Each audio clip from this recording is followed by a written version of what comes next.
Question 1.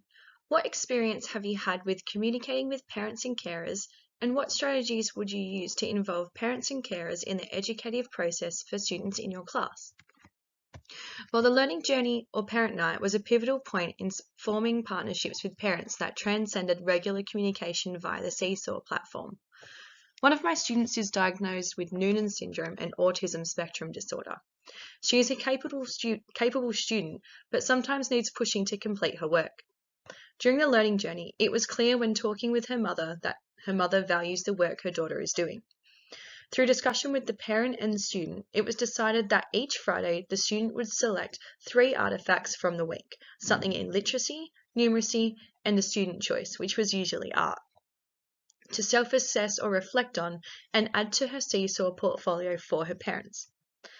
This self-assessment and showcasing strategy served as a valuable prompt for the student to complete her work to a high standard, through positive reinforcement as opposed to punishment such as staying in at lunch to complete her work. Inviting parents in to celebrate the learning journey and successes of their children with added face-to-face value is a proactive approach to building trust, communication strategies, and reporting on student achievement. Question 2. What strategies have you found to be effective in managing challenging behaviour, and how would you establish these strategies in your classroom? Challenging behaviour would often arise during our Aussie e-writing block. Aussie e-writing uses explicit direct instruction pedagogy and lesson delivery approach delivered as PowerPoint and requires high levels of student engagement. Students already stream for spelling, reading, and maths, again following explicit direct instruction pedagogy. So by the end of the day, it is difficult for students to engage and focus, resulting in disruptive behaviours.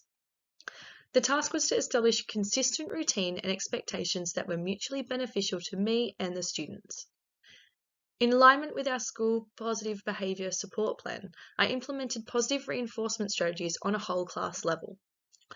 As a class, we negotiated and established class rules for the lesson, including participation and behaviour expectations such as when we choral read, every person reads aloud with expression, promptly, and at an appropriate voice level. Also, while the teacher is talking, students are quiet. This put in place a plan for a positive and supportive learning environment. I also introduced kinesthetic strategies to increase blood flow to the brain and engage students. This was usually in the form of high-paced repetition. For example, in this sentence, what is the topic? Multicultural festivals. Say the topic to your partner. Say it to your other partner. Stand up. Say it to the person behind you. Sit down. Touch your elbows. Whisper the topic of the sentence, and so on. I established the routine for the class as such. The high-intensity lessons should only take the class 20 to 30 minutes.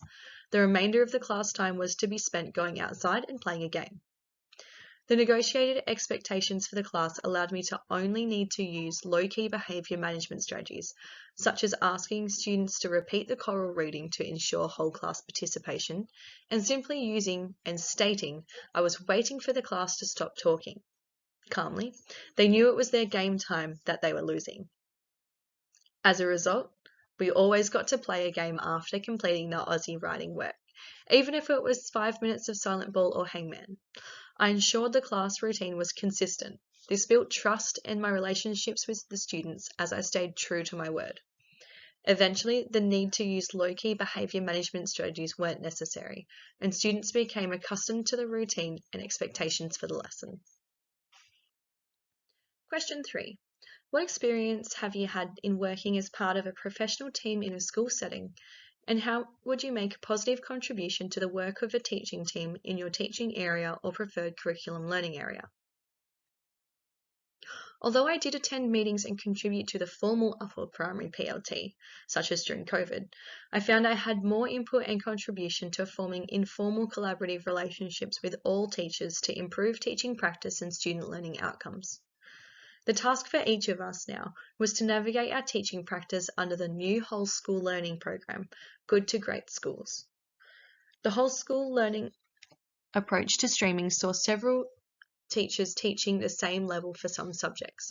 For example, there were 3 of us teaching a range of year 3 to 6 students at the same year level, which was year 3.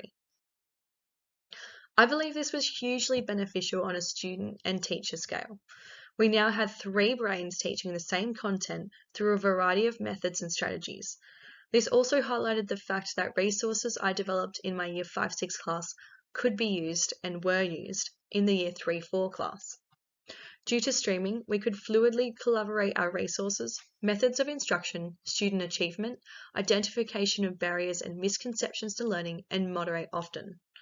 Streaming also meant our students in different year levels were mixing more, being connected through transitions to other classes, other students, and allowing them to develop relationships with more than just their classroom teacher.